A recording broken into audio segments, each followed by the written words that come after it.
Bismillahirrahmanirrahim. Allahumma salli ala sayyidina Muhammadin wa ala ali sayyidina Muhammad. Ilahi antikni bil huda wa alhimni taqwa. Saudara-saudara sekalian, alhamdulillah kita berjumpa lagi dalam kesempatan kali ini, dan ada beberapa permintaan dari beberapa ikhwan yang meminta saya lebih banyak lagi berbicara tentang keutamaan sholawat kepada baginda Nabi Muhammad SAW.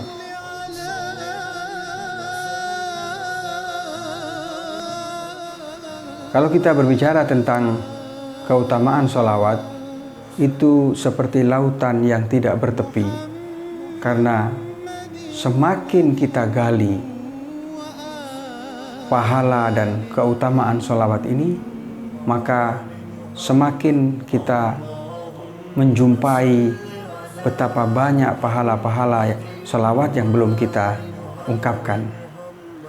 Salah satu yang saya dapatkan tentang keutamaan sholawat kepada baginda Nabi Muhammad SAW adalah sholawat-sholawat yang kita sampaikan kepada Nabi Muhammad itu bisa menghapus dosa-dosa kita. Dalam sebuah hadis diriwayatkan bahwasanya setiap orang yang setiap harinya membaca 3 salawat saja, tetapi dengan rasa kerinduan dan rasa cinta yang begitu dalam kepada Nabi Muhammad, maka Allah Subhanahu wa taala pasti akan mengampuni dosa orang itu di hari itu atau di malam harinya. Adakah kebahagiaan melebihi dari hal ini ketika orang yang memiliki catatan-catatan dosa yang begitu banyak, kemudian ada hadis yang memberikan harapan bahwa dengan membaca salawat kepada Nabi Muhammad, dosa-dosanya bisa terhapuskan. Kemudian dalam hadis yang lain, Rasulullah SAW bersabda bahwasanya nanti pada hari perhitungan, di mana semua amal perbuatan nanti dihitung dengan teliti, Rasulullah berdiri di situ. Dan ketika Rasul melihat timbangan seorang mukmin itu, amal perbuatan yang jelek melebihi yang perbuatan baiknya, jadi agak jomplang begitu. Kemudian Rasulullah akan menaruh pahala sholawat yang disampaikan oleh orang ini di bagian kebaikannya, sehingga kemudian bagian yang baik ini mengalahkan bagian yang buruk. Dan itu adalah janji Nabi Muhammad SAW. Barang siapa yang sering membaca sholawat kepada Nabi Muhammad, nanti ketika di hari perhitungan, apabila kita ternyata catatan yang buruk lebih banyak, maka salawat yang kita sampaikan itu akan membuat timbangan itu, membuat kebaikan kita akan mengalahkan keburukan-keburukan kita. Ini juga janji yang disampaikan oleh Nabi Muhammad SAW. Dan banyak lagi keutamaan-keutamaan daripada membaca salawat kepada Nabi Muhammad. Kemudian ada yang bertanya, di surat Ahzab itu ada ayat yang menyatakan innallaha wa malaikatahu yusholluna 'alan nabi ya ayyuhalladzina amanu shallu 'alaihi wa taslima. Allah dan para malaikatnya pun bersolawat kepada Nabi. Apa artinya ketika Allah bersolawat kepada Nabi Muhammad? Artinya Allah mengucurkan rahmat kepada Nabi Muhammad. Tetapi ketika manusia yang bersolawat, artinya manusia ini meminta ampunan dan meminta derajat Nabi Muhammad untuk ditinggikan dan ditinggikan terus, sehingga mencapai derajat yang begitu tinggi. Jadi ketika Allah yang menyampaikan sholawat, artinya Allah mencurahkan rahmatnya kepada Nabi Muhammad. Dan ketika malaikat atau manusia yang menyampaikan sholawat, artinya permohonan ampunan dan juga meminta agar derajat Nabi Muhammad untuk ditinggikan dan ditinggikan terus. Dan ketika di bumi ada masyarakat kumpulan yang membaca sholawat, kemudian para malaikat itu turun ke bumi, dan malaikat pasti mampir ke tempat-tempat yang di situ dibacakan salawat kepada Nabi Muhammad. Seperti majelis-majelis maulid itu dipenuhi banyak malaikat. Karena malaikat itu diperintahkan oleh Allah untuk mampir dan datang serta berpartisipasi dalam majelis-majelis yang seperti itu.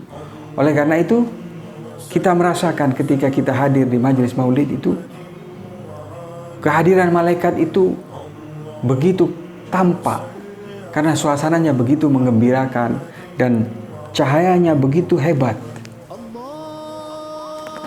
Selain itu, selawat yang disampaikan oleh manusia akan membuat Rasulullah juga senang kepada kita, dan juga Allah Subhanahu wa taala ridho kepada kita karena selawat yang kita sampaikan.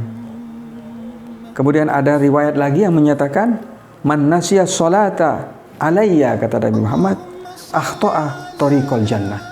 Barang siapa melupakan sholawat kepadaku, dia sudah kesasar jalannya surga. Dia tidak akan menemukan jalannya surga. Begitu hebatnya sholawat, sehingga barang siapa yang tidak menyampaikan sholawat, maka dia kehilangan jalan surga. Tetapi ada syaratnya, ketika kita menyampaikan sholawat, jangan sampaikan sholawat yang batro, yang tidak sempurna. Sholawat yang sempurna adalah Allahumma sholli ala sayyidina Muhammadin wa ala ali sayyidina Muhammad, kepada Nabi Muhammad dan juga keluarganya. Ali Muhammad artinya keluarga Nabi Muhammad sallallahu alaihi wasallam. Dan ketika kita berselawat dianjurkan dengan suara yang tinggi, karena ketika kita berselawat dengan suara yang tinggi, katanya itu bisa mengikis sifat-sifat munafik, kemunafikan dalam diri kita. Dan selawat itu salah satu faedahnya adalah apabila ada orang yang melakukan dosa, kemudian dia harus memberikan kafarah atau sanksi. Dia harus membayar misalkan uang atau berpuasa selama 2 bulan berturut-turut. Itu namanya kafarah. Ketika orang yang melakukan dosa ini tidak mampu karena dia tidak memiliki uang untuk mengasih makan orang, memberi makan orang, itu bisa digantikan dengan bersolawat kepada Nabi Muhammad. Karena solawat ini adalah yukaffir ad-dunub, bisa menghapus dosa-dosa. Jadi kabar gembira bagi orang yang melakukan banyak dosa, kemudian dia tidak bisa mengganti dosa itu dengan membayar kafarah, seperti memberi makan 60 orang atau berpuasa selama 2 bulan, maka bisa digantikan dengan membaca solawat kepada baginda Nabi Muhammad SAW. Dan banyak lagi keutamaan-keutamaan yang tidak bisa disampaikan dalam satu sesi. Insya Allah di lain kesempatan saya akan sampaikan lagi. Dan sebagai penutup, bahwasanya setiap kali kita berdoa maka harus diawali dengan salawat dan juga diakhiri dengan salawat. Karena doa yang diawali dan ditutup dengan salawat itu dijamin akan diterima oleh Allah Subhanahu wa taala. Wallahu a'lam bissawab. Wa sallallahu ala sayyidina Muhammadin wa ala ali sayyidina Muhammad. Wabillahi taufiq wal hidayah. Wassalamu alaikum warahmatullahi wabarakatuh.